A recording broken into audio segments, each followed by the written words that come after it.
Pemirsa, untuk membahas bencana alam banjir dan longsor yang terjadi sejak sepekan lalu, akibat dari perusakan lingkungan, kami sudah bersama dengan Menteri Lingkungan Hidup, Kepala Badan Pengendalian Lingkungan Hidup, ada Bapak Hanif Faisal Nurrofik. Selamat siang, Pak. Selamat siang, Mbak. Oke, baik Pak Menteri. Pak Menteri mungkin bisa dijelaskan dulu kepada pemirsa TV One saat ini. Sebenarnya penyebab banjir yang terjadi sepekan yang lalu nih apa, Pak? Menteri Ilham tentu, Kementerian Ilham tentu setiap terjadi bencana banjir atau bencana apapun, kita akan lihat dari kapasitas dan kemampuan landscape-nya. Apakah landscape-nya masih cukup memadai untuk menanggung atau mengemban beban hidrometeorologi ini atau tidak. Nah, itu yang paling utama. Sehingga dengan melakukan pencermatan ini kita bisa mensimulasikan kira-kira penyebab banjirnya seperti apa. Nah, kalau sudah seperti itu, maka segera ditentukan strategi, langkah-langkah penanganan dan evaluasi lebih lanjut. Tentu yang sudah terjadi, kementerian yang lain akan menangani, Badan Nasional Penanggulangan Bencana dan beberapa kementerian lain, ya tidak terkecuali juga kemarin Pak Presiden kan langsung melakukan peninjauan. Kami dari sisi lingkungan tentu harus mengevaluasi seberapa mampu sih sebenarnya landscape kita ataupun ekosistem kita menanggung bencana hidrometeorologi yang tentu akan berlangsung tidak hanya hari ini, akan berkali-kali. Nah, itu yang kemudian kita tentukan langkah-langkah evaluasi dan tindak lanjutnya. Pak, ini mungkin untuk evaluasi sendiri, terutama kan yang paling terdampak ya di Jakarta dan juga Bekasi. Ini yang rasanya viral gitu di media sosial, ini seperti apa, Pak? Bicara Jakarta dan Bekasi ini kita berbicara kepada sistem daerah aliran sungai yang berbeda. Jadi kalau yang terjadi di Jakarta kemarin, kita dipengaruhi oleh sistem daerah aliran sungai Ciliwung. Jadi Sungai Ciliwung ini spesifik, jadi dia mempunyai panjang sekitar 119 kilometer dari Jakarta ini sampai ke puncak di Cisarua sana, sepanjang 119 km itu terdapat perbedaan tinggi yang cukup signifikan ya. Jadi di puncaknya sana tingginya 1.300 sekian, kemudian di sininya min 4 meter. Kemudian di Das Ciliwung sendiri kami biasanya untuk mengevaluasi melakukannya dalam pembagian segmen-segmen, bagian-bagian. Kami biasanya membagi 6 segmen. Nah, kemudian Das Ciliwung ini yang seluas 38.500 hektar, maka segmen satunya itu seluas 15.000 hektar. Jadi Ciliwung ini dasnya seperti corong gede, kemudian mengecil, menyempit sampai ke Jakarta. Sehingga kita bisa bayangkan kalau airnya yang ditangkap dengan corongnya pasti besar, kemudian melewati jalan yang tidak terlalu besar, tentu akan menimbulkan daya rusak yang tinggi. Ini yang terjadi di Ciliwung. Jadi Ciliwung, daerah das segmen satunya itu atau segmen hulunya seluas 15.000 hektar, maka daerah itu yang kemudian kita evaluasi. Nah, kemudian berbeda dengan banjir Bekasi. Banjir Bekasi dan Kota Bekasi dan Kabupaten Bekasi itu diemban oleh sistem daerah aliran Sungai Bekasi. Sungai Bekasi dan sebagian besar ya, Sungai Bekasi hampir meliputi 145.000 hektar yang mempengaruhi banjir di Bekasi dan Kota Bekasi. Kemudian sebagian lagi adalah daerah aliran Sungai Citarum seluas 35.000 hektar. Kemudian ada 4 das lagi yang kecil-kecil kayak Cakung, Sunter, kemudian Buaran. Jadi ini kecil-kecil, tapi yang gede adalah Das Bekasi. Das Bekasi ini luasnya 145.000 hektar.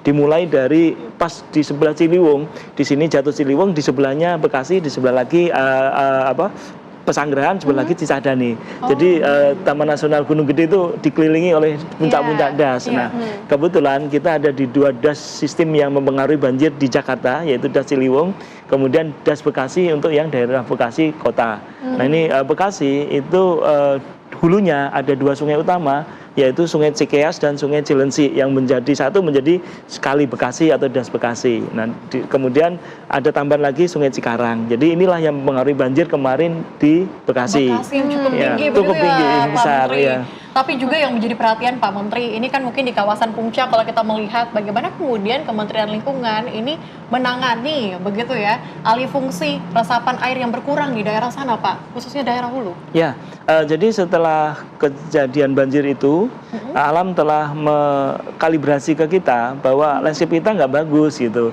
dibuktikan dengan banjir. Bahkan di Kabupaten Bogor ada di Desa Citeko ada 1 korban jiwa yang larut ya. Kemudian bencana banjir sudah kita rasakan, memulihkannya mahal. Nah, setelah kita evaluasi ternyata memang terjadi perubahan seperti yang tadi dinarasikan di awal. Ada yang pertama, yang memicunya adalah adanya perubahan tata ruang. Jadi tata ruang Provinsi Jawa Barat di tahun 2010 dan tata ruang di Jawa Barat 2022. Di 2010 di segmen 1 di puncak tadi yang luasnya 15.000 hektar itu seluruhnya digunakan dengan fungsi untuk melakukan imbuan air dan resapan air. Itu meliputi ada hutan lindung, ada hutan produksi, ada taman nasional. Tetapi ada sedikit pemukiman, iya, ada sekitar 500-an lah hektar di sana. Pemukiman yang memang ada sebelumnya. Kemudian di tahun 2022 terjadi perubahan tata ruang. Jadi yang dulunya 15.000 hektar itu semuanya untuk menjadi pelindung ekosistem di bawahnya, di tahun 2022 dirubah. Jadi ada 8.000 hektar yang berubah menjadi kawasan pertanian sekitar 7.000 dan 1.000 sekian ratus itu kawasan pemukiman. Nah, perubahan tata ruang ini berakibat drastis buat penyangga sistem kehidupan di bawahnya. Kemudian selama 10 tahun, mulai tahun 2013 sampai 2023 terjadi penghilangan tutupan hutan, tutupan pohonnya. Jadi angkanya sampai 1.000 hektar di hulu itu. Sehingga itu tentu berpengaruh besar. Seperti mana tadi dinarasikan, ternyata keindahan hulu ini memicu para investor masyarakat untuk berlomba-lomba mencari rezeki di sana dengan membangun wisata dan lain-lain yang tidak dipikirkan dampaknya yang cukup besar. Sehingga keberadaan mereka inilah yang kemudian berkontribusi serius menyebabkan bencana banjir. Kami sedang hitung bagian per bagian seberapa besar yang ditimbulkan masing-masing komponen-komponen ini di dalam kontribusi banjir di Ciliwung. Jadi dari tatanan Das Ciliwung maka sekitar 30 ya nggak sampai ya dari das itu yang harusnya das utama segmen 1 yang 15.000 itu kan harusnya hutan semua. Sekarang hanya tinggal sekitar 28% saja yang ada hutannya.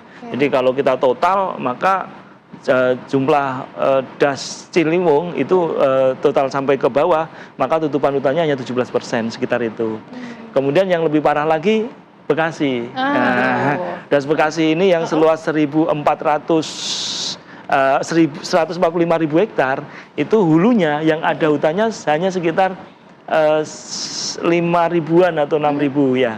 6.000 hektar. Jadi kalau kita total 6.000 bagi 145 maka Das Bekasi ini hanya ditahan oleh pohon sebesar 3,3% saja. Ini jauh dari kecukupan landscape. Landscape secara alamiah sepertinya ada lebih dari 30% yang bertutupan hutan. Nah, Bekasi hanya 3,3%. Dengan luasan yang demikian, maka potensi bencananya akan timbul kapan saja. Pada saat terjadi banjir seperti ini. Hari ini memang data di tanggal 2 kemarin curah hujannya cukup ekstrim. Ekstrim itu 126 mm pada hari itu. Jadi untuk dua landscape tadi. Jadi sehingga dengan posisi curah hujan yang ekstrim, yang kemudian sebelumnya juga sudah ada curah hujan yang cukup mulai tanggal 28, tanggal 1 Maret sampai tanggal 2 Maret di puncaknya, maka pasti sudah banjir. Karena tidak ada yang nahan air. Nah, ini untuk langkah-langkah ke depannya seperti apa? Tapi jangan dulu dijawab ya Pak, karena usai jeda pemirsa Apa Kabar Indonesia Siang akan kembali dengan informasi mengenai hal tersebut. Tetaplah bersama kami, tetap lagi untuk Anda.